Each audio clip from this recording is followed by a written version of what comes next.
Recebendo aqui, pela primeira vez, o pré-candidato à presidência da República do Partido Missão, Renan Santos. Queria agradecer a sua participação também. Veio acompanhado do nosso vereador Ítalo Moreira, o segundo vereador mais votado da cidade de Sorocaba na última eleição. Queria agradecer a participação dos dois. Não, primeiro eu queria agradecer demais a oportunidade de estar aqui. Está ao lado do melhor vereador da história de Sorocaba, talvez o melhor vereador do momento hoje no Brasil. O trabalho que esse cara faz é absurdo. Inclusive, ele trabalha tanto que ele me botou para trabalhar aqui. Eu estou já extenuado e nem passou metade do dia de trabalho nosso. Mas o homem é muito bom. E muito obrigado pela oportunidade. Imagina. Primeiro, deixa eu apresentar. Renan Antônio Ferreira dos Santos é ativista, empresário, músico. Eu vi que é guitarrista, né? Músico. Sim. E o político brasileiro que ficou conhecido por ser um dos fundadores e coordenadores do Movimento Brasil Livre, o MBL. É atual e primeiro presidente do partido Missão, aprovado pelo Tribunal Superior Eleitoral no dia 4 de novembro de 2025. Queria que você falasse um pouquinho já, essa apresentação, confesso que eu vi também, eu estava olhando seus vídeos lá, eu vi você apresentando, você falou, ó, quem quiser me conhecer, compartilha esse vídeo aqui que você conta muita coisa ali. Eu achei interessante o que você colocou. Queria que você falasse, o MBL surgiu aí faz pouco tempo e já tem um partido. Pois é. Veio dele lá, eu queria que você falasse um pouquinho sobre isso. E quem diria, assim, ter um partido no Brasil é quase impossível, tá? A legislação no Brasil para montar partido, ela é feita assim, para não acontecer. Por quê?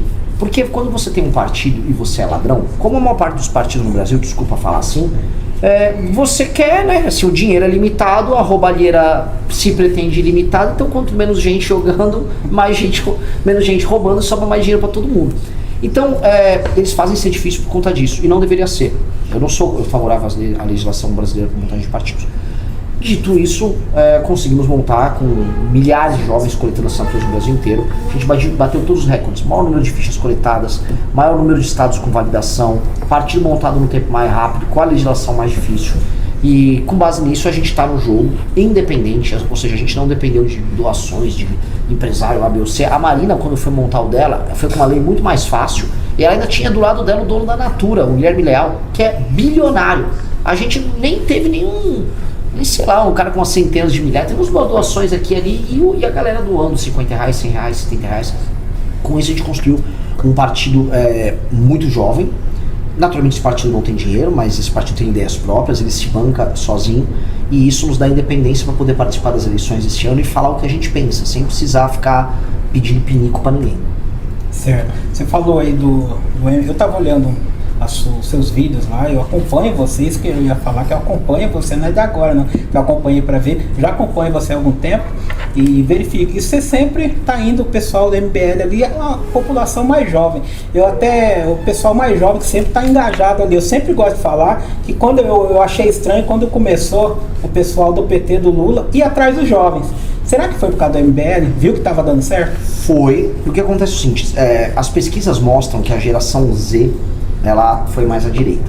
Só que aqui no Brasil tem um detalhe, ela foi à direita, mas não foi pro Bolsonaro. Por várias razões, durante a pandemia, o Bolsonaro se queimou muito mais jovens. Por isso que o Lula fez, você observou muito bem, uma campanha em 2022 tentando convencer os jovens a votar. Hoje os jovens odeiam o PT. Inclusive eu fui fazer campanha no Nordeste, que é o reduto do Lula, interiorzão, fui pro sertão, e as imagens estão todas disponíveis. A molecada odeia o PT. Os filhos das mulheres que votam no Lula votam, especialmente os homens, votam na missão. Eles querem votar num projeto de direita diferente. E aí a gente cresceu muito nesse eleitorado, e com razão, porque são pessoas que estão muito ansiosas para o Brasil mude. Imagina você ser jovem hoje aqui no Brasil. Se você é um menino jovem, menino assim, vamos falar um cara de 18 anos, você não tem emprego, você não tem perspectiva de comprar uma casa, você não tem perspectiva de comprar um carro, você sabe que se você fizer a faculdade, você não sabe se você vai pagar ela, e depois se você se formou, você não sabe se você vai ter um emprego. Depois você comprar qualquer coisa, comprar um celular, você tem certeza que você será roubado. Então pra onde você olha, você não vê perspectiva. Então a pessoa mais nova está muito ansiosa em resolver as coisas rápido. E eu acho que como a gente também quer resolver o Brasil rápido, acho que a gente junta a fome com a vontade de comer. Certo. Renan, eu acompanho você há algum tempo, e quando a gente falava do MBL, a gente via falar muito do Kim, o Ítalo aí, tem o Arthur, entendeu? E você sempre tava, mas o pessoal não falava muito como político, eu acho que ele não vai sair meio. De repente você saiu para pré-candidato a presidente e já tá pontuando. Sim. O que você, foi surpresa para vocês aí? Primeiro assim, quando eu apareci, eu tava em casa, quieto, um belo dia, uma bela noite, minha mãe me liga, Renan, você tá na Record. Tinha saído uma pesquisa na Record e eu apareci. A mãe já ficou. Eu falei, felicidade. Ficou toda feliz. E aí eu, nossa, bom, ok então. E os meninos já estavam falando, Renan, sai candidato. O time falou pra eu ser candidato, eu falei, beleza, serei. E aí dali a gente comecei a ler todas as pesquisas, entender assim, algumas pesquisas são sérias, outras são pesquisas à venda, né, que elas são contratadas basicamente para fazer preço no mercado e tal. E aí eu falei, bom, pesquisas que eu vou analisar é Datafolha, é Quest e Atlas. São institutos sérios de pesquisa. Posso até discordar aqui ou ali, mas são metodologias que eu acompanho. E curiosamente nos 3 eu venho subindo. Né?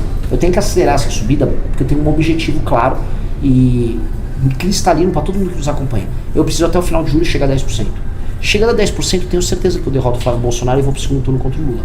Então temos uma corrida que a gente precisa fazer ao redor do Brasil para apresentar o partido, apresentar as nossas ideias e mostrar que é possível ser de direita sem ser covarde. Porque hoje as pessoas sabem assim, eu torço para a direita, mas a direita sempre perde. Lógico que sempre perde. Quando você é covarde, você perde.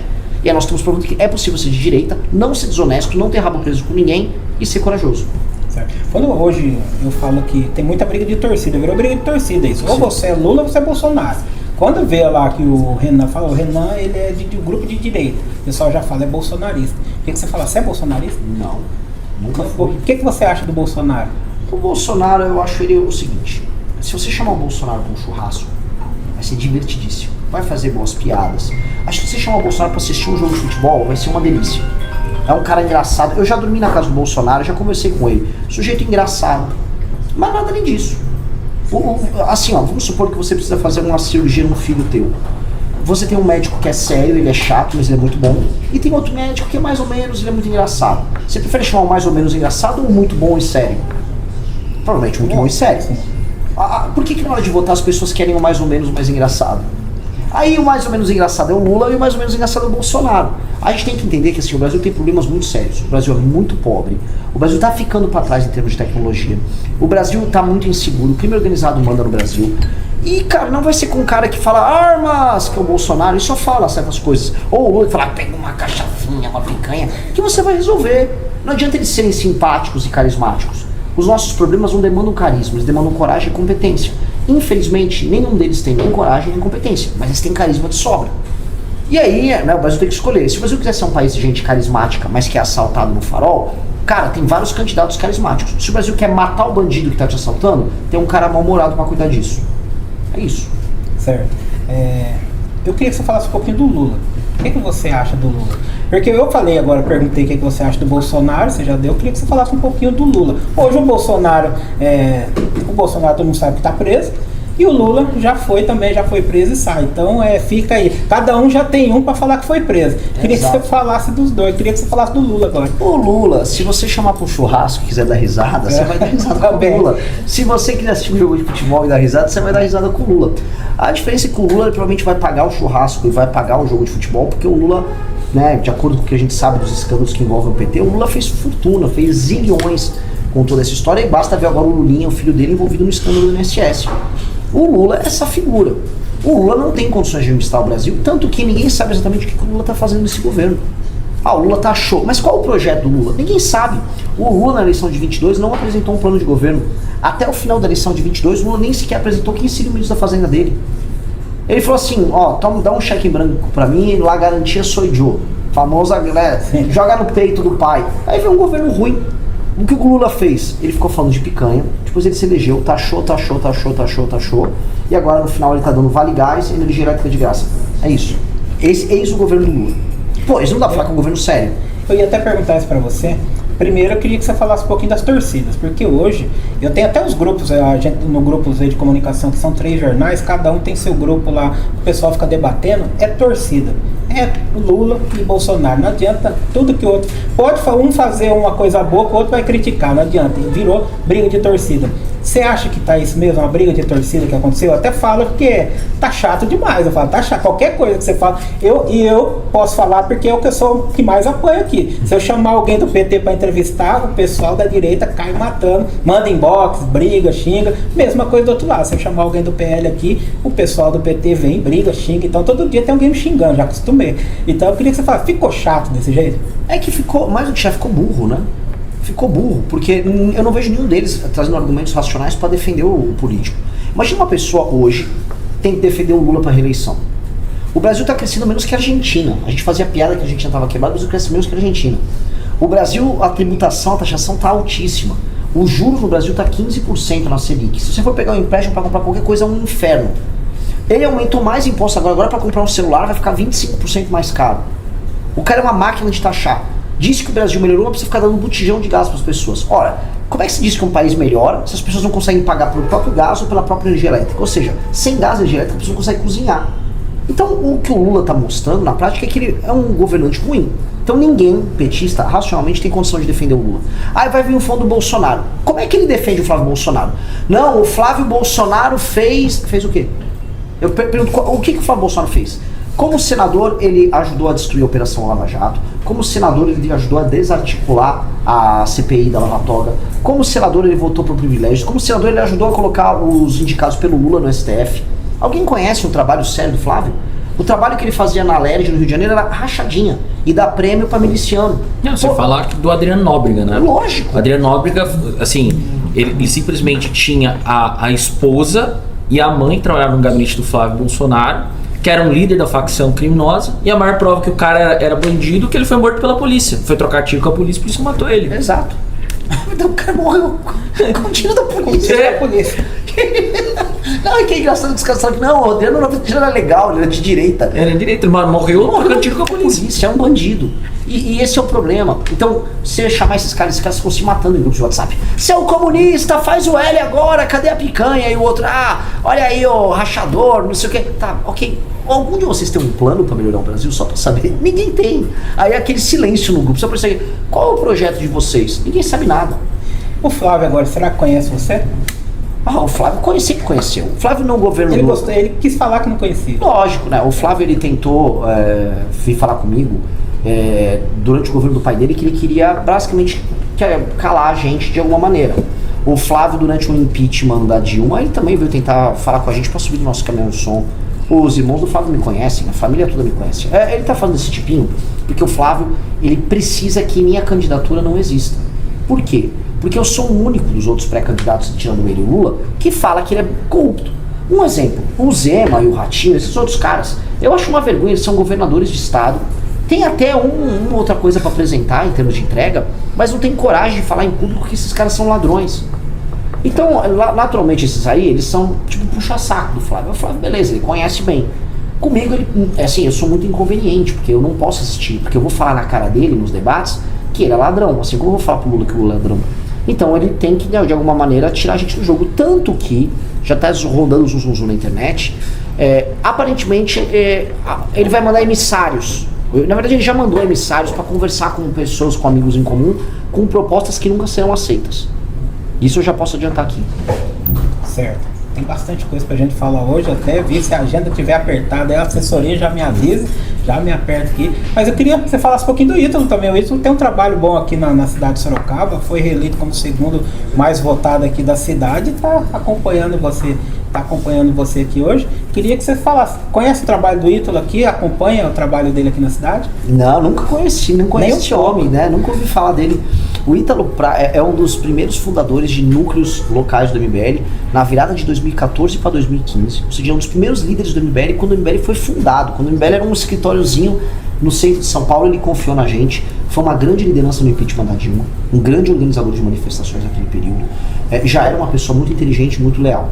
Quando se elegeu para vereador, fez uma votação legal, na época quase 3 mil votos. E aí ele tocou uma agenda municipalista muito pesada, que as pessoas me falavam, cara, o Ítalo não vai aguentar esse ritmo de trabalho. O Ítalo vai ter um burnout, não vai aguentar. Até tive, né? Você teve? O que aconteceu? Ele trabalhou tão bem que aí ele se reelegeu numa campanha barata.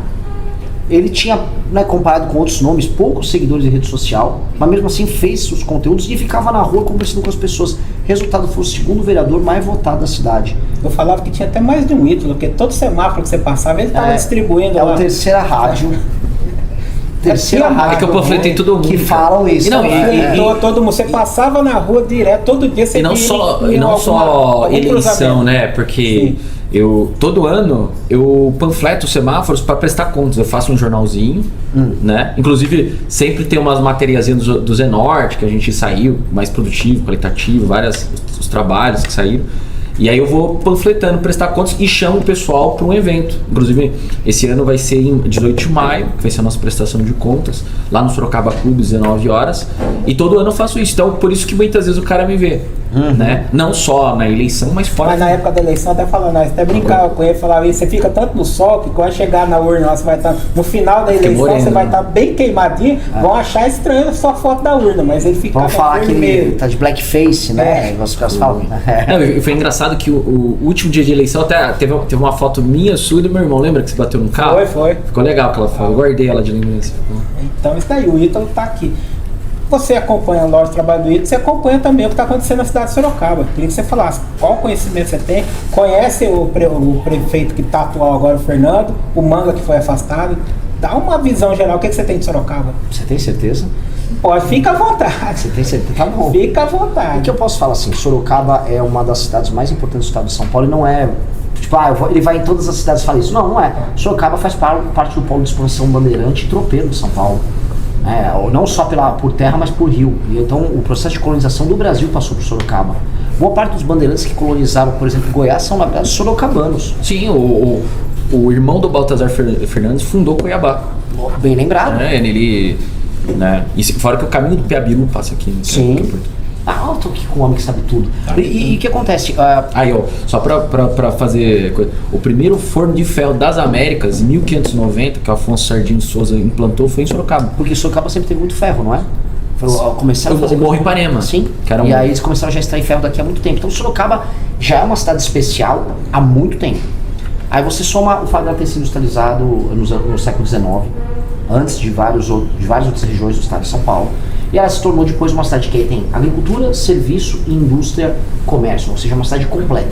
Sorocaba é para ser um modelo de cidade para o resto do Brasil. No atual é o 24º PIB municipal do Brasil, maior do que outras capitais. Teve desenvolvimento industrial, você teve, por exemplo, aqui, eu estava até reclamando com o Ítalo, grandes sistemistas automotivos, ou seja, fábricas de peças para a indústria automotiva, e fábricas, no plural, de equipamento para energia eólica. Logo agora que a energia eólica estourou, as empresas fecharam. Ambas, a Texis e a Texis. E fecharam, que é uma pena. Então o que acontece? Sorocaba tem que fazer escolhas. E as escolhas vão na linha de realmente ser o polo tecnológico industrial da região, e ela tem toda a condição de ser, ou cair no populismo bobo daquele Manga. Ou o que me assusta, assim, vocês têm condição de estar no topo. No Sorocaba tem o perfil de uma cidade alemã. A Alemanha é cheia de cidades como Sorocaba, com indústria bem desenvolvida. E aí vocês vão e votam num cara, assim, num lugar, sei lá, do interior do Maranhão, que é o Manga, que fica, eu baixei o imposto aqui do não sei o que, você não baixou imposto de nada, ele só tá fazendo uma dança idiota, um populismo idiota para as pessoas, e as pessoas estão esquecendo assim, eu vou perder minha indústria automobilística, eu tô perdendo indústria eólica aqui. Então o bonde da história passa e as pessoas ficam se entretendo com o TikTok. 12 mil pessoas morando em favela, que tem aqui, um número maior de moradores de rua que acabou chegando também por conta do desenvolvimento das últimas décadas, e paralelamente um conjunto habitacional que ele falou que ia ter 14 mil vagas, 20 mil vagas que não foi entregue. Tem certas coisas que não dá para entender. Como é que pode uma população tão boa, de uma cidade tão histórica, tomar decisões políticas tão infantis? Eu espero que essa doença infantil que passou por aqui passe. Certo. Você acha que, bom, o MBL, a base é jovem. Jovem tá no TikTok, tá no Instagram, tá nas redes sociais lá. Você acha que a visão dele, da maioria dos políticos, você vê que o Manga começou, fez sucesso aí, tá? Aí todo mundo assiste. Querendo ou não, você pode entrar em qualquer lugar do Brasil e apertar que é o Manga, o pessoal vai saber, entendeu? Mas você não acha, e inclusive isso tem muita gente copiando. Você olha, tem em todo lugar. Você acha que o pessoal, então, você acha que o pessoal tá se perdendo, tá achando que a mania é fazer uns vídeos engraçadinhos, alguma coisa pra chamar a atenção? O problema não é fazer aqui e ali um vídeo engraçadinho. Vídeo engraçadinho eu faço, qualquer um pode fazer. Vídeo engraçadinho o Trump faz, o Ítalo faz, qualquer um faz. O problema é você ter um mandato para fazer vídeo engraçado. Porque presta atenção, imagina assim, o eleitor, ele não liga muito se melhorou, arrumar uma linha de esgoto, se aumentou a cobertura de esgoto. O eleitor não sabe tanto avaliar como estão as coisas. Só assim, a saúde na cidade caiu muito, o transporte quebrou de vez. As pessoas vão indo, só que se o político entrega o entretenimento, a pessoa fica se entretendo com ele, se identificando com ele, ao invés de se preocupar com o que tem que se preocupar. Então, vários políticos descobriram assim, cara, é só eu fazer vídeo, eu crio um mandato para criar vídeo, e as pessoas vão ficar caindo no meu papo. Então, o João Campos, que é o prefeito de Recife, faz isso. Tem muitos prefeitos do interior do Nordeste que não entregam nada para as pessoas, tem zero de cobertura de esgoto, mas fica fazendo um videozinho engraçado e não trabalham. O Manga meio que mostrou assim, cara, dá pra você ser muito popular e falar em concorrer pra governador só fazendo isso.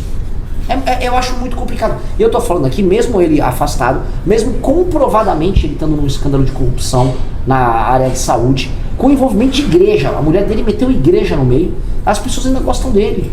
Aí você fica, poxa, isso é um pouco assustador. Uma mãe que gosta de um cara que roubou e usou igreja, CNPJ de igreja pra roubar, essa mãe vai dar qual exemplo pro filho? Qual é o exemplo que ela vai falar pro filho não entrar pro crime se ela fica admirando esse tipo de coisa? É muito ruim. Eu esqueci, até perdi a hora que você estava falando do presidente Lula. Você falou do Gás do Povo. Eu queria que você falasse, você falou um pouquinho já do Gás do Povo, mas eu queria que você falasse um pouco do programa Pé de Meia. O que você acha? Você só quer que eu fale verdades inconvenientes. Isso é Vou verdade. falar, Pé de Meia, o que você acha? Lixo. Programa de retardado. Programa que é inimigo do bom aluno. O bom aluno estuda, não tem nenhum incentivo. Aí o aluno vagabundo que não ia pra aula, agora ganha uma grana só pra ir pra aula. E vou falar, fica lá na aula atrapalhando o aluno bom. Ou a gente tem que mudar, a gente tem que fazer o contrário. Sabe qual é o contrário? A gente tem inclusive um projeto de lei com o Guto na Alesp, que é um projeto revolucionário. E o Ítalo vai cuidar desse projeto lá quando for deputado estadual. Muito simples. Nós vamos fazer um provão todo ano. Faz um provão avaliando todas as séries do ensino público. Os alunos que tirarem as notas mais altas no provão, esses alunos, né, e de acordo com as notas também que eles tinham ao longo dos anos, eles podem receber um pequeno auxílio porque está indo bem. O aluno que está indo bem, significa que a família está indo bem, significa que ele passa a ajudar a família dele estudando e tirando notas altas. Esses melhores alunos também vão ser direcionados para as melhores escolas da região deles. E aí, ao direcionar das escolas públicas os melhores alunos, eu não preciso dar cota mais para ninguém. Eu pego esse aluno e boto ele na melhor escola e ele compete em condições de igualdade com pessoas de classe média alta. Ele vai ter uma ascensão social e vai dar valor, né?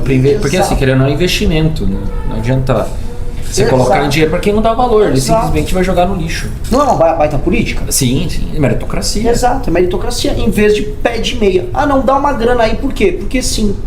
O que tá ensinando pra pessoa? Que, olha, você não precisa fazer nada, eu te dou um dinheiro. O Estado está criando os incentivos perversos na cabeça das pessoas. É isso aí. Bom, vamos continuar aqui. Eu queria falar um pouquinho, a gente está falando geral aqui, eu queria falar um pouquinho do Missão. Só que antes, eu esqueci de falar isso no começo, você no seu vídeo lá, você fala que você é cheia de coisas estranhas lá, palestras estranhas. Você chamou o Henrique Cristo para fazer uma palestra na faculdade. Tem bastante evento assim que você fez nesse período? Na faculdade, vou contar, ali na faculdade era uma época muito, muito criativa, muito doida. Então eu tinha montado um partido acadêmico na faculdade, a faculdade de Direito da USP na época. E aí eu falei, vou fazer eventos malucos. Então, por exemplo, tinha aula de Direito Romano, quem estudava Direito, se tinha no primeiro ano e no segundo, alguns, Direito Romano. Então a gente resolveu fazer uma aula prática de Direito Romano, e íamos explicar como seria um julgamento, né, como funcionou o julgamento de acordo com Pilatos, com a legislação romana à época, e chamamos os professores de Direito Romano. E aí, para dar aluno e para bombar, chamamos o Henrique Cristo ali. O Henrique Cristo era doidão, né? Ele estragou a parte acadêmica, mas foi um evento engraçado. A gente falou, por exemplo, existem direitos humanos, né? Existem humanos de primeira geração, os de segunda geração, que envolvem igualdade, o terceira geração, que envolve direitos difusos. E aí a gente falou, e os direitos humanos de quarta geração, que são direitos para extraterrestres? Criamos esse conceito e chamamos de ufólogos. Então a gente fez eventos malucos na faculdade para discutir, mas isso foi uma parte de uma época divertida, eu era um aluno legal. Certo. Já deu uma descontraída, quando vai ficando meio pesado, já corto para outra, né? Pra não ficar muito nervoso, porque antes eu vou perguntar do quê? Você acha, voltando no assunto predileto seu, do Bolsonaro, você acha que tem que ter anistia? Eu acho que podemos ter anistia. Qual a diferença de temos que ter anistia para podermos ter anistia? Eu acho que temos muitos assuntos mais importantes do que esse que precisam ser tratados no Brasil. Então, assim, num governo nosso, eu gostaria de anistiar pessoas que foram alvo de injustiças, principalmente pessoas que tiveram penas muito altas. Não tem problema nenhum nisso. Agora, entre isso ser o foco do meu governo no primeiro dia, ou prender e matar bandido que está escravizando o brasileiro faccionado, eu vou focar em gastar meu capital político em prender e matar bandido. O Flávio, o Zema, eles ficam só falando, não, vou anistiar o Bolsonaro. Ora, nem falo do Bolsonaro. Os demais, aquelas pessoas que foram cativadas a cometer crimes pelo Bolsonaro, acho que algumas delas tiveram pena alta. E beleza, podemos discutir isso. Mas não é o primeiro tema que eu vou discutir. E nem tem que ser. E eu acho que o presidente que se eleger, falando que esse é o tema mais importante, ele está traindo o eleitor.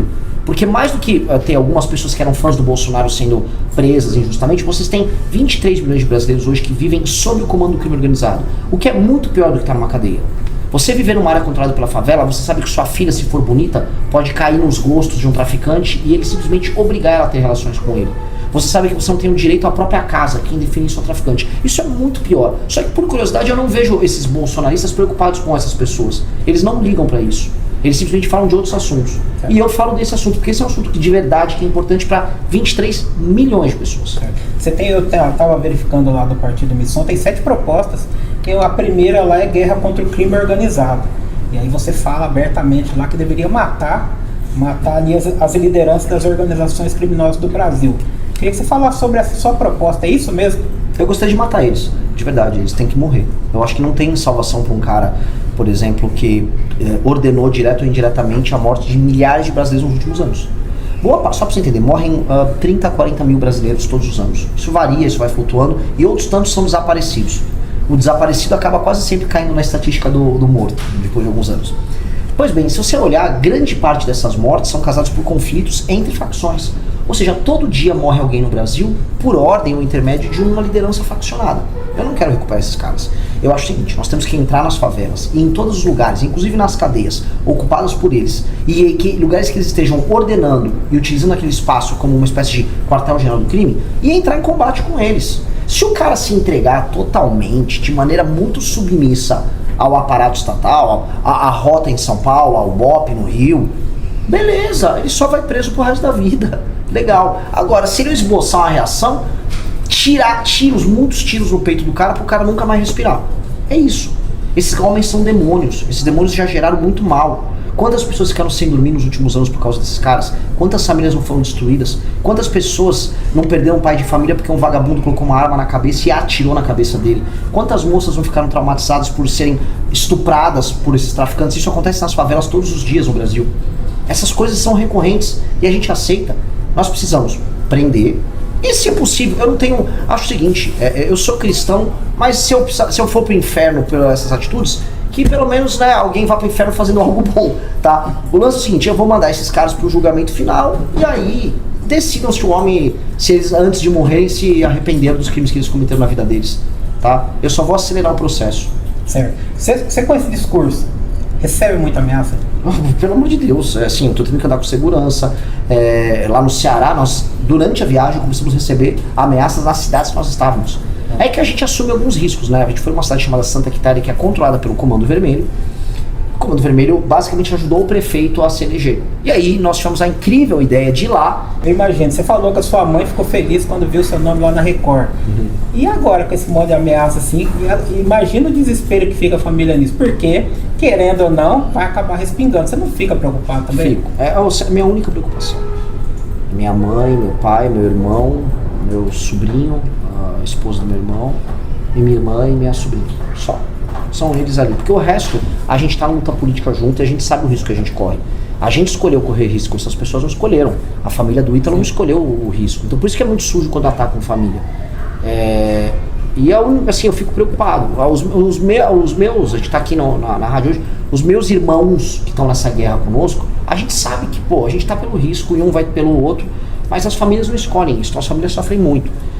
E a gente tem que proteger e é isso. Agora sim, se você quiser entrar pra história fazendo o que é certo, você vai correr risco e faz parte, não tem como fugir. Certo. Outra proposta que tem lá é a desfavelização. Queria que você falasse sobre isso. O que você pretende fazer? Favela, tem muita favela no Brasil. O que você pretende fazer você sendo presidente do Brasil? Muito simples. Nós temos que ter um plano de infraestrutura para tornar as favelas bairro. Primeira coisa é mudar a mentalidade, né? A gente sabe que boa parte da cultura abjeta que torna o Brasil um lugar ruim de se viver, infelizmente nas favelas. Por quê? Porque a favela não tem presença do Estado. Se não tem presença do Estado, não tem educação. Se não tem educação, o crime se torna poderoso. Não tem lei, o crime manda. E aí o crime cria a própria cultura. Nesse tipo de cultura, a mulher é sempre um pedaço de carne que tem que ficar rebolando. E o homem está sempre segurando uma arma. Esse tipo de cultura não é bom pra ninguém, não é bom pra quem mora na favela, não é bom pra quem não mora na favela, não é bom pra mulher, não é bom pra homem. Ou seja, a gente só vê, vamos dizer, uma anomalia. Então essa cultura tem que ser combatida e a estrutura tem que ser combatida. Primeiro, entrando nas favelas, tirando o crime organizado, matando as lideranças do crime organizado, colocando a bandeira do Brasil ali, falando Brasil manda nesse lugar. 2, colocando quartéis de polícia ali, fazendo a polícia ser amiga das pessoas. E 3, fazendo uma super escola para que toda aquela juventude que foi alvo dessa doutrinação político, ideológica, cultural, passe a ter educação de verdade, formação cultural, acompanhamento, e que os meninos nunca mais sonhem em entrar pro crime. Inclusive os meninos problemáticos, eles têm que ir trabalhar pra polícia. A polícia tem que chamar esses meninos, botar eles quase como se fossem escoteiros para trabalhar com eles. Aí vem o processo de urbanização. Urbanizar essas favelas, criar bairros dessas favelas, e com um orçamento de 900 bi mais correção ao longo de 10 anos, a gente resolve todas as favelas do Brasil. Esse é o nosso plano. E aí com esse plano, nós vamos fazer algo que o Brasil nunca deveria ter aceito, que é se tornar um país sem, quer dizer, algo que o Brasil nunca deveria ter permitido antes, que é ser um país sem favela. Eu vou para um país de primeiro mundo e não vejo favela. Eu vou para a Argentina, quando vocês vão falar um negocinho aqui ali. O Brasil é todo cheio de favela. A gente aceita, a gente acha que é natural. Não deve ser natural. O Brasil não pode ter favela. Quem defende favela é, não vou falar palavrão, né, mas é, assim, é quase tão ruim quanto o traficante. Quem defende favela é pervertido. É gente que acha que mulher tem que ter gravidez na adolescência, acha que mulher é pedaço de carne tem que ficar rebolando pelada, que acha que traficante é legal. Quem defende favela é pervertido, inclusive pervertido sexual. Certo. Outra proposta sua, eu já ia perguntar, industrializar o Nordeste. O que você queria fazer lá no Nordeste? O que você pode fazer? Eu quero fazer as pessoas terem uma cadeia produtiva em que haja salários e lucro e arrecadação. Por que no Nordeste, exclusivamente? Porque o Nordeste hoje é a região, em termos de população e renda, mais problemática do Brasil. E esse problema se reflete também em termos políticos. O Nordeste manda, infelizmente, os piores políticos do Brasil para Brasília. E os políticos roubam, desviam a emenda, mandam a emenda para essas cidades que hoje não têm atividade econômica. As pessoas continuam vivendo muito pobres nesses lugares. Eles desviam essa grana, reelegem os seus prefeitos, desviam mais verba, fazem contrato com a empreiteira e mantêm o Brasil na mão daquilo que a gente chama de centrão. Então, você gerar atividade econômica no Nordeste, você diminui esses problemas sociais e muda a qualidade da representação. Você também diminui uma coisa que os políticos do Nordeste fazem, que é, no fundo, expulsar a sua população para outros estados, jogando a conta do erro deles para os outros estados que estão trabalhando melhor. Então, a população do Maranhão não vai para o Piauí, a população do Maranhão vai para Goiás, vai para São Paulo, vai para o Paraná, vai para Santa Catarina, lugares que estão se desenvolvendo. Ou seja, São Paulo, Goiás, Paraná e Santa Catarina fazem a lição de casa, mas os governadores pilantras do Nordeste não fazem. E eles ficam só pedindo dinheiro para o governo federal, na verdade chantageando o governo federal. Tem que mudar, a gente tem que gerar atividade econômica, porque o nordestino gosta de trabalhar. O nordestino, toda vez que você dá a oportunidade, você gera a possibilidade da grana e do emprego, o nordestino trabalha. Região do Mato Piba, o oeste da Bahia, o agro chegou lá, tem as maiores rendas per capita do Brasil estão no oeste da Bahia. Sul do Maranhão se desenvolveu. Ou seja, quem é preconceituoso com o nordestino, fala, o nordestino não trabalha, não sabe o que está falando. A questão é que eles têm uma classe política horrorosa. É a classe política mais escrota do Brasil. Posso falar escrota? Você não tá... Não, e outra coisa, vamos pegar o caso de Ilhéus, que é comprovado, né? Que é uma grande produtora de cacau ali no sul de Minas, da Bahia. Da Bahia. A esquerda, o partido de esquerda, é comprovado isso, jogar a doença de vassoura nas plantações de cacau para empobrecer a população, para prejudicar aquela cadeia produtiva, etc., né? E a economia local, porque eles querem o quê? Pobreza e a submissão dos políticos. E não só isso, se a gente voltar no passado, não sei se já ouviu falar do Coronel Gouveia. O Nordeste era para ter sido industrializado antes da substituição de importações ali no comecinho do século XX, por volta de 1900. Ele começou a plantar algodão, quis fazer uma hidrelétrica, só que ele foi perseguido e morto por outras elites, porque ele tirou praticamente aquela mão de obra praticamente semi-escrava do Nordeste e criou uma classe média operária ali. Ele tirou as pessoas de casa de sapé, deu moradias de alvenaria, deu escola, etc. Ele acabou sendo morto pelas elites ali do Nordeste, né? Então, e depois ainda, os ingleses compraram a indústria dele, destruíram tudo, né? Inclusive, super recomendo, deve ter o filme dele no YouTube, né? Gratuito lá, assistir. E o Coronel Gouveia é muito disso. É um retrato mostrando que o Nordeste era para ter sido industrializado antes mesmo do Sudeste. Não foi exatamente por conta dessas elites que não permitem o avanço econômico e nem querem. Não querem. Ele quer a pessoa ali embaixo. O caso de Ilhéus, o Coronel Gouveia historicamente prova isso. Exato. Você teve o caso de subindustrialização que foram brecados. Pernambuco, Ceará, Bahia. E por quê? É que a elite política do Nordeste é a pior elite política do Brasil. É uma elite que está desde o período das capitanias hereditárias. Ela ficou especializada em administrar aquilo lá e não sair do poder. Pois bem, a gente vai ter que mudar o regramento. Até porque esses caras estão vivendo não só de explorar a própria população, estão explorando o resto do Brasil. Então industrializar o Nordeste, no fundo, é substituir essa elite porca. É uma elite canalha. Ela tem que ser destruída. Certo.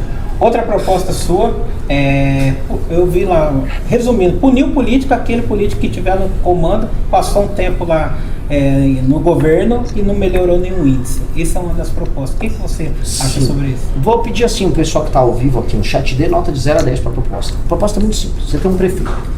O prefeito hoje no Brasil, ele faz um show com Wesley Safadão, ou ele compra o voto com dinheiro desviado, ou de emenda, ou superfaturamento, junto às concessionárias, ou empresas que trabalham em prefeitura, e ele se reelege sem ter sido um bom prefeito. Isso acontece no Brasil inteiro.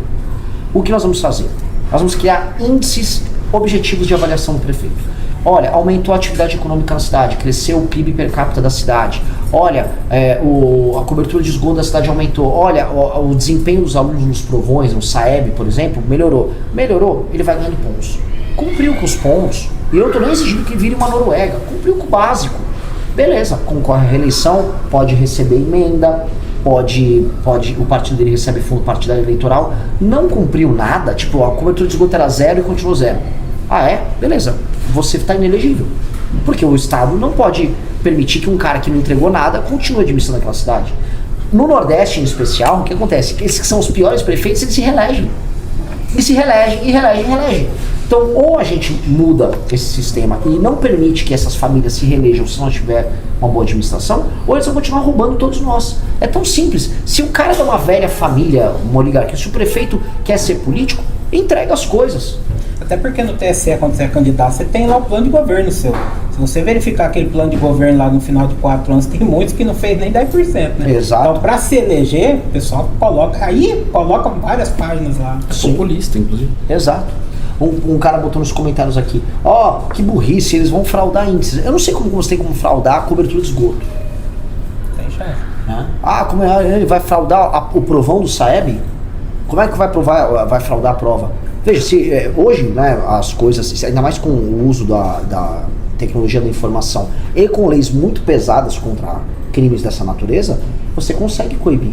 Num governo nosso que vai ter muita tecnologia e vai ter muita punição, coibir esse tipo de coisa é ainda mais difícil. Agora, permanecer do jeito que está, em que, em resumo, o prefeito não faz nada e compra o voto da população, é algo que não pode continuar. E outra coisa, uma das bandeiras nossa que o Missão e o MBL sempre defendeu é a informatização das coisas. Por exemplo, Sorocaba vive nos anos 70. Os processos administrativos, PAs, é tudo físico. Você vê na prefeitura um monte de carrinho de mão, assim, empurrando.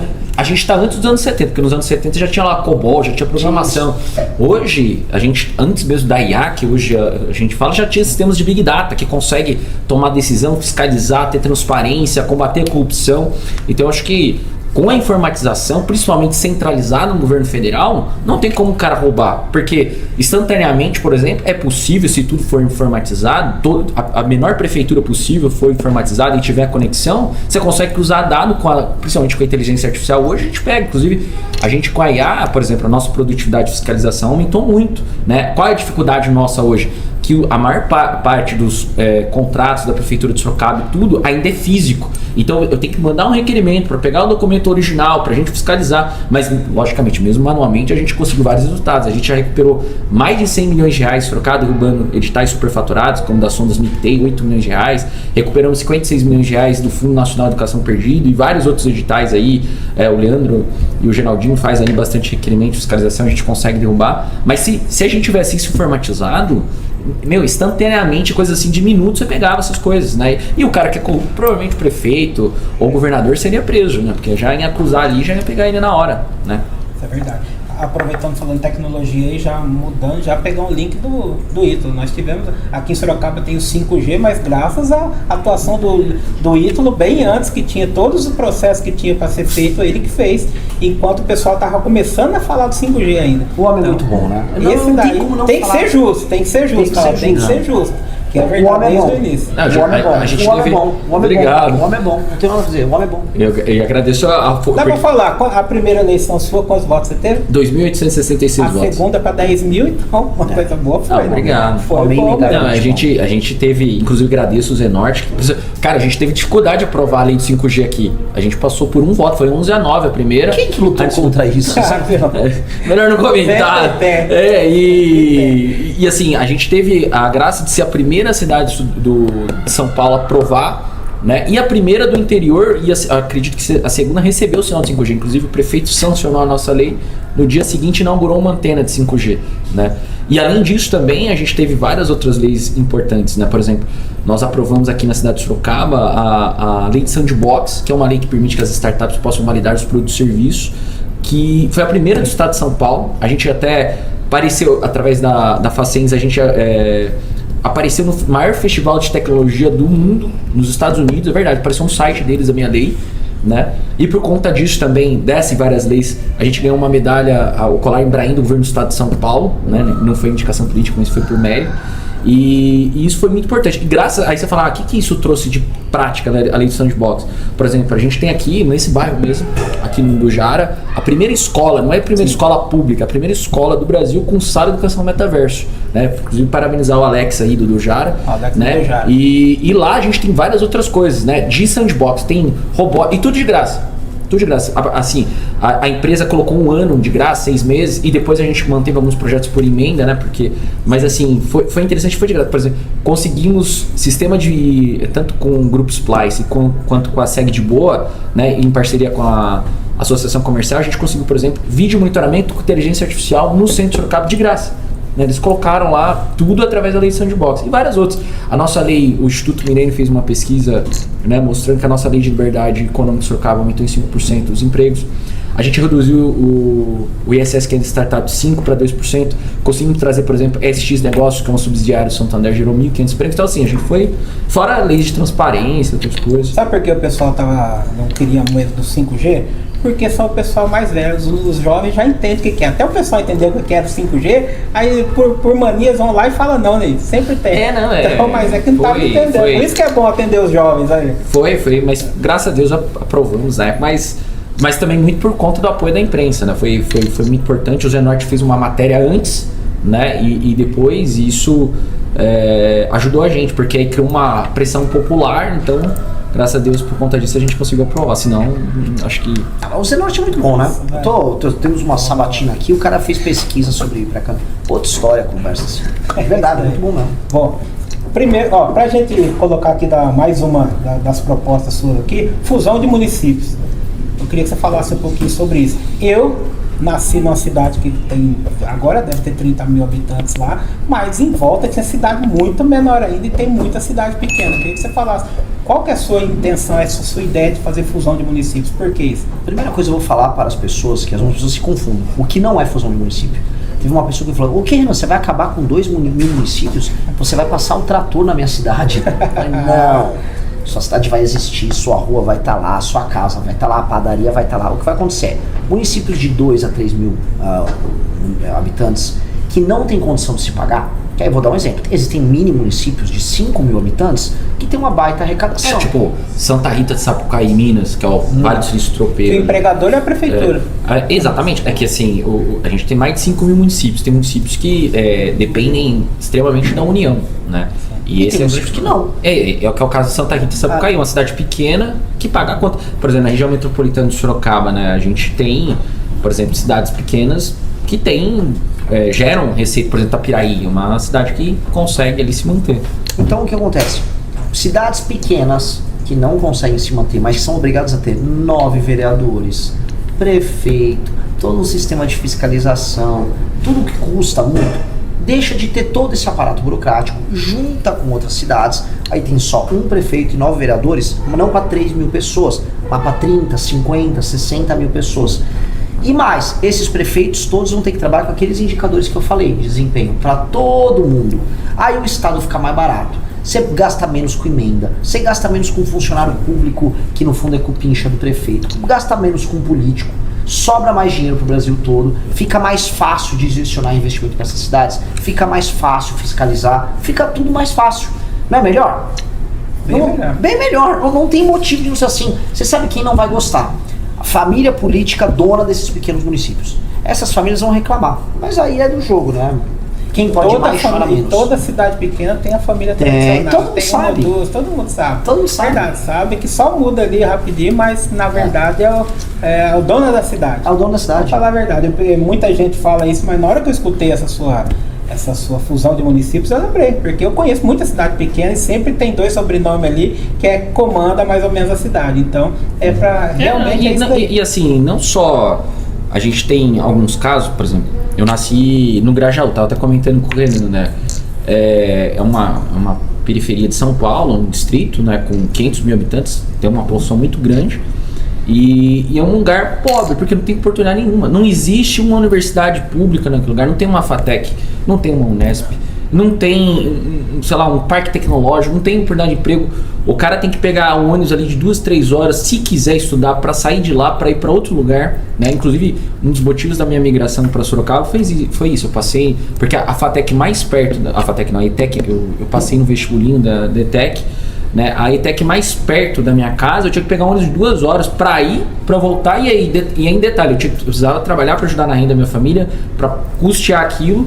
Então, quando eu migro para Sorocaba, era mais fácil, era mais acessível. Por mais que era morador da Zona Norte, também não era fácil, tem que pegar. Por exemplo, eu acho que a Zona Norte de Sorocaba tinha que ter uma ETEC mesmo. A gente tem ali os cursos descentralizados, etc., mas a gente precisava ter um ensino médio de qualidade aqui na Zona Norte, que é coisa que a gente não tem. E no Grajaú não é muito diferente, não tem oportunidade lá. Então, o jovem que nasce no Grajaú, que é dominado por facções criminosas, lá no bairro de São Luís, que era inclusive sede do PCC, né, que as facções, eu conhecia a realidade lá, então eu tive amigos que morreram pelo crime, estava até comentando com ele, o Guilherme, né, o time jogou bola, que morreu 17 anos fugindo da polícia, não estou nem defendendo ele, morreu, virou bandido, infelizmente, estava fugindo ainda da polícia e acabou batendo no muro e morrendo. Mas não existe nesses lugares nenhuma preocupação. Tem muito político que ganha voto nesses lugares, ele não se preocupa em levar a educação para lá, levar combate ao crime organizado, para que não fique recrutando pessoas. Porque eu lembro lá no Iporanga, que é um dos bairros onde eu nasci, o PCC fazia festa lá, então atraía aqueles adolescentes já para virar usuário de droga. Muitas dessas moças, né, já viravam mãe solteira, não sabia quem era o pai, já criava todo um problema estrutural que nascia na família, né? E aquela criança já nasce sem expectativa de vida, de um futuro, etc. Até porque não tem oportunidade lá. Então acho que, e por isso que a gente defende muito missão nesse sentido, para que o Estado seja presente nas comunidades, né? Para que a gente derrote o Estado paralelo, que são as facções criminosas, e mais que isso, né? Além de levar a segurança, levar a oportunidade, e é isso que eu acho que os políticos não querem, né? Não querem que aquela pessoa tenha acesso ao ensino de qualidade, né? A gente tem aqui do Jara hoje, aqui na Zona Norte, aqui, que mostra, por exemplo, Sorocaba historicamente, as melhores escolas sempre foram escolas tradicionais na região central, né? Hoje a gente mostrou que é possível ter uma escola pública com ensino de qualidade na periferia, né? O IDEP, claro que tem um mérito do diretor, com o Alex, e de toda a comunidade escolar, que ele criou pertencimento, ele trouxe os pais, mostrou, ó, você faz parte dessa escola, mostrou para o servidor público, ó, você pertence ao do Jara. Então, voluntariamente, todos os professores, até a pessoa da faxina, todo mundo abraçou a causa, assim, todo mundo de uma maneira mostrando que é possível você criar ensino de qualidade na periferia. Então, uma escola que em 2021 tinha o IDEP 4, hoje tem o IDEP 6.7. É o maior de Sorocaba. Passou as escolas tradicionais, por exemplo, o Mailasque, que é uma escola muito disputada, tradicional, é 6, né? Então muita gente hoje, antigamente, todo mundo, eu quero que meu filho estude no Mailasque e tal. Hoje tem a escola com maior fila para estudar é o do Jara, né? Então a gente mostrou que é possível na periferia ter educação de qualidade, o filho do pobre ter acesso à qualidade, ter acesso à tecnologia, ter acesso à programação, robótica, e eu acho que é isso que o Missão veio e a gente vai brigar por isso. Deixa eu já fazer umas perguntas rapidinho aqui pra ele, que já me avisaram que estourou o tempo aqui, rapidinho. Primeiro, falar só mais uma proposta sua lá. Todo mundo sabe que quando veio o Lula entrou e o PT, muito se falou do Bolsa Família. E você coloca aqui no seu mutirão anti-Bolsa Família. O que seria isso? De maneira muito clara. Eu acho que é muito injusto com as pessoas que trabalham em produtos. Imagina um entregador. O entregador, ele tá ralando, tá trabalhando, tá rodando de moto, e aí ele tem que pagar as contas dele e as contas de outras pessoas que não estão ralando. Não é justo isso. Então o que a gente está falando? Homens e mulheres em idade para trabalhar, saudáveis, vai no CRAS pegar o Bolsa Família, tranquilo, você vai receber agora uma proposta de participar de um mutirão junto com a prefeitura e vai ganhar um pouquinho a mais. E vamos fazer uma política de mutirões. Sabe quem fez isso? Roosevelt, lá nos Estados Unidos, durante os anos 30, para lidar com a crise. Chegou a empregar 3 milhões de jovens que estavam parados. Criou naquele período a infraestrutura que a gente conhece nos Estados Unidos, de energia elétrica, de estradas e ferrovia. Nós precisamos fazer isso. Então, tem cidade que está totalmente destruída. Mutirão em frente de trabalho. Bora, vem trabalhar. Agora, se uma mãe que tem 2 filhos, tem que ficar lá, tudo bem. Uma pessoa que está doente. Agora, uma pessoa que está saudável, quer receber um benefício e às vezes faz um bico, como acontece em muitos lugares, não vai ser assim. Não pode ser assim, é injusto isso. E nós vamos mexer nisso. Certo.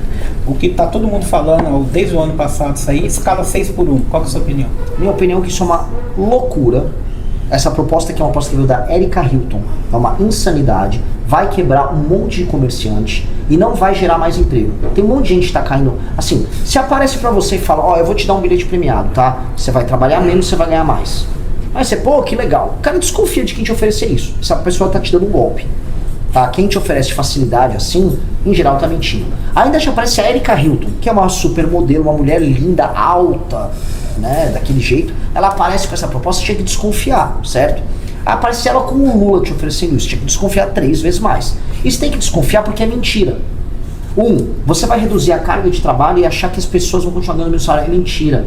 Você vai diminuir a produtividade, você vai quebrar o comércio, você vai levar as empresas à informalidade, você vai gerar, vou te falar, um surto de automação. E ainda, colocando aqui um ponto, quem não conseguir fugir, como por exemplo a indústria, que é hiper sindicalizada, eles estão estimando um aumento de custos na casa dos 180 bilhões. Vai gerar quebradeira. Vai fazer as pessoas irem para a informalidade. Eu estou falando isso. Eu queria ver os outros presidenciáveis falar. O Flávio, que é supostamente de direita, que devia ajudar quem trabalha e produz, devia tentar esclarecer essa mentira. Mas não. O PL vai votar a favor disso. O PL, o partido de direita, vai votar com a Erika Hilton a favor disso. Eu tô falando isso, e aí eu queria que os comerciantes e os industriais despertassem. Sem falar na questão do poder de compra, que eu acho que é o mais importante. Então, a gente vive num governo que aumentou a carga tributária, o governo Lula, de 32% para 33%, né, da carga tributária. Então, a gente trabalha até maio, né, no jeito que o governo federal está ali, a gente vai ter que trabalhar até junho só para pagar imposto. E ao invés de diminuir gastos públicos, né, principalmente rever licitações, combater a corrupção para que sobre dinheiro, combater privilégio, né, e a gente está indo na contramão disso, querendo ainda penalizar quem produz, que então isso vai reverter, porque o comerciante, a indústria vai repassar isso para os produtos, a gente vai ficar menos competitivo, a gente tem uma produtividade baixa. Não é porque o brasileiro não trabalha, o brasileiro trabalha muito, mas infelizmente a nossa tecnologia é baixa, infelizmente a maior parte da população não tem qualificação profissional por falta de oportunidade. Então a gente tem diversos problemas, né, que a gente está fazendo o contrário do que deu certo, né? A China hoje, o chinês que nos anos 90, anos 80, praticamente era a mão de obra sendo escrava, hoje ganha muito mais que o brasileiro. Praticamente, por exemplo, você pega toda aquela indústria pobre da China, manufaturada, foi tudo embora, foi para Bangladesh, Indonésia, pro Vietnã, Índia, né? Hoje o chinês é indústria automotiva, BD, coisa, né? Então, o Brasil tem que olhar para aquilo que dá certo, não que dá ao contrário, né? A gente está caminhando, por exemplo, para a França. A França praticamente, a gente tem 2 modelos na Europa, né? Até engraçado. A Alemanha, que ela investe, por exemplo, ela tem o mini jobs, tem uma flexibilidade trabalhista muito maior do que a França, né? A França foi muito com essas ideias de esquerda, porque praticamente perdeu toda a sua indústria para a Ásia, foi tudo embora, né? E outros países ali, por exemplo, a Espanha, então muitos jovens espanhóis migram para a Alemanha, para a Suíça, e a Alemanha não, a Alemanha, a Holanda, eles mantiveram a sua indústria, né? Inclusive você pode pegar muitos energéticos lá, Alemanha, pilha alcalina, Alemanha, carros, produtos de alta tecnologia, produto farmacêutico, Alemanha. Então, eu acho que a gente tem que olhar para os países que deram certo, não ficar... Eu acho que a questão de melhoria salarial se dá com aumento do poder de compra. Porque, por exemplo, o per capita do Chile, do chileno, em dólar ganha menos que o brasileiro.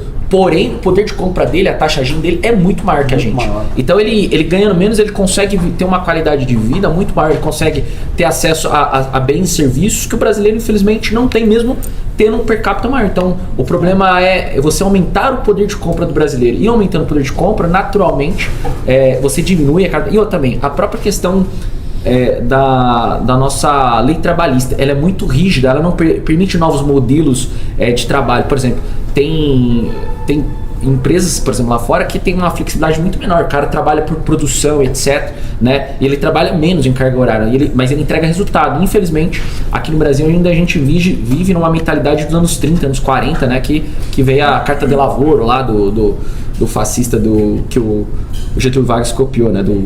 Do Mussolini. Isso é o que é o pior. A gente não concorre nem com esses países pelo mundo. A gente concorre com o Vietnã e a gente perde. A gente concorre com a Coreia e a gente perde. A gente concorria com a China e a gente perde. A gente concorre com o México e a gente perde. Já a gente vai concorrer com o país da África e a gente vai perder. E a gente está perdendo. Um dia, até os anos 70, a gente chegou a concorrer com a Europa e Estados Unidos em algumas áreas. Hoje nem em sonho. Eu tô avisando isso pra galera, porque assim, fica essas coisas de tentar imitar o que a esquerda europeia tá fazendo e a galera viaja na maionese aqui.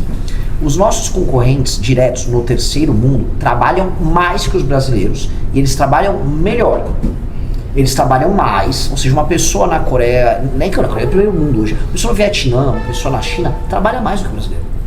Efetivamente eles trabalham mais, eles estão trabalhando com mais produtividade, a vida deles está melhorando mais rápido que a nossa. Então a gente fica ouvindo isso, que é o canto da sereia. Não precisa trabalhar muito, que fica tranquilo que vai resolver. É mentira.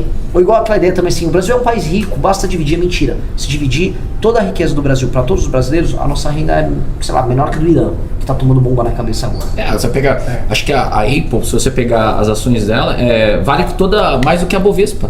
Né? Uma empresa americana praticamente então, assim, a Bovespa inteira, todas as empresas brasileiras. Então essa é uma discussão, novamente, tocada pela Erika Hilton, que não sabe nada de trabalho, de emprego, não sabe nada de empreender, não sabe nada de nada, que é uma diva. E aí as pessoas estão caindo no truque da Erika Hilton, inclusive a direita brasileira. Aí o Brasil vai mal? Mas por que o Brasil tá mal? Maluco, retardado e picareta mandando projeto vagabundo. E 2, covarde de direita que aceita e vota junto. Aí o Brasil vai apurar. Certo. Pra gente encerrar rápido, se o pessoal tá bravo já comigo aqui. Viu? Nós estávamos falando no início aqui, o Ítalo sempre faz uma caminhada lá, ele vai com o propósito dele religioso pra Aparecida. Só esse tem propósito, ele vai pra Aparecida rezar a religião. Há pouco tempo atrás tivemos outra caminhada que fizeram aí, não é tão religiosa, mas queria perguntar pra você, o que você achou da caminhada do Nicolas Ferreira? Foi uma caminhada religiosa, sim. Foi? A gente tem que respeitar. Sim. O Nicolas é o Deus ungido de um bando de puxa-saco e eles ficaram idolatrando ele no caminho. É o bezerro de ouro dos caras. Teve bastante gente Sorocaba, o que foi? Eu não duvido, né? O que tem mais tem é político puxa-saco. Agora eu quero saber pra que serviu isso aí. Ninguém até agora me explicou pra que serviu, tirando promover o Nicolas e os deputados do PL. Foi uma caminhada eleitoral do PL. Igual essa manifestação teve domingo, serviu pra quê? Por Flávio Bolsonaro falar que não tem nada contra o ministro do Supremo, que o pai dele aumentou o Bolsa Família e que passou mais de 40 leis feministas no Congresso, foi isso? Porra, acorda Brasil então, né? É isso aí.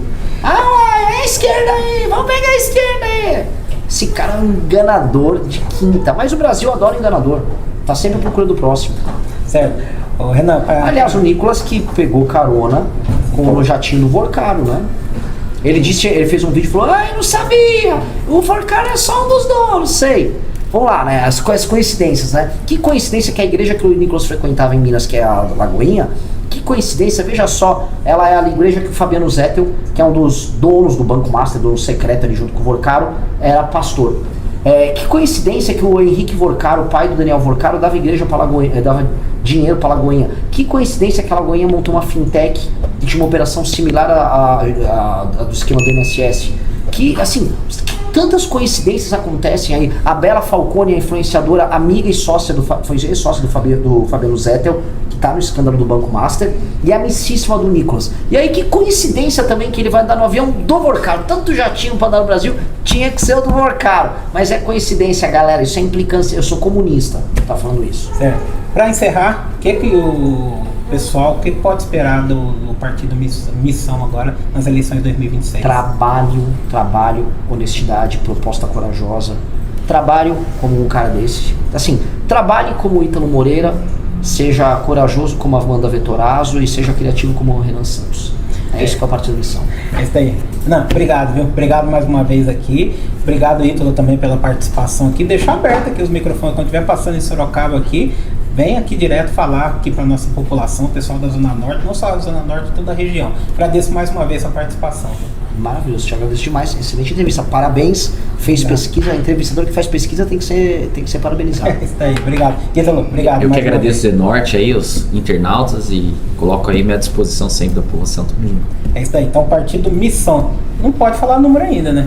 Não pode falar Você ainda. pode, eu não posso. Eu posso. Mas eu acho que é um múltiplo de 7. Um múltiplo de 7, é isso daí. Fala, meus queridos, aqui quem fala é o Alan do canal Inevitável Cortes, e no meu segundo mês postando cortes aqui no YouTube de figuras do Partido Missão e do MBL, eu faturei cerca de 25 mil reais, ou um pouquinho mais de 4 mil dólares. E se você tem interesse em estar criando seu próprio canal de cortes, eu preparei um treinamento 100% focado, mostrando o passo a passo para você estar conseguindo fazer seus cortes de figuras do Partido Missão e do MBL. Para acessar o treinamento é só clicar no primeiro link da descrição ou ler o QR Code que tá aparecendo aqui no meio da tela agora. E se você gostou desse vídeo, não se esqueça de deixar o like e se inscrever no canal. Te vejo no próximo vídeo.